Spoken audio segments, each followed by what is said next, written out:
storms last night left a lot of places looking wet, but it sounds like dry weather's on its way, right, Shane? Several days of dry weather, in fact. It's not going to be until next week when our next chance of precipitation shows up in the 7-day forecast.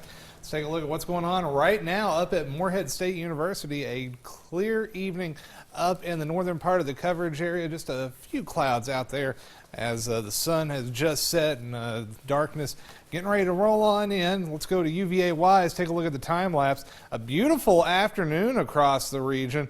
You can see those clouds just passing on by, but we should keep things mostly clear for the first part of the evening. Those clouds will thicken up a little bit later on. You can see clear skies right now at UVA-wise. 54 degrees, south-southwest wind at 6 miles per hour. Pinpoint Doppler, nice and dry right now.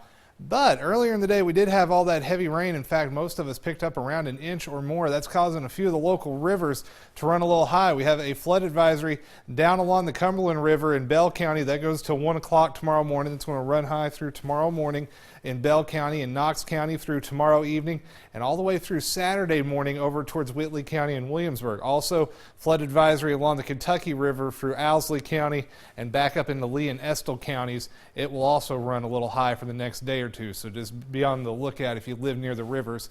They're going to be running a little bit on the high side from all that snow melt and all the rain. Temperatures right now into the 50s across the board, and the weather pattern overall looking cool and calm the next couple of days. In fact, through the overnight tonight, we're going from near 60 right now down to the 30s, and we only top off in the 40s tomorrow. The overall pattern looks calmer. That cold front moving off to the east, high pressure building on in, and that high pressure is going to stick around for several days. In fact, you can see we go all the way into the weekend, and that high pressure is sticking with us and bringing us clear conditions. Let's take a look now at the 7-day forecast, and you can see we're staying dry through the end of the weekend, but as we go into next week, see a chance of some wintry precipitation moving in, maybe even a little bit of snow possible as we see an Arctic cold front move in and could bring us some of the coldest temperatures of the season so far. I may have to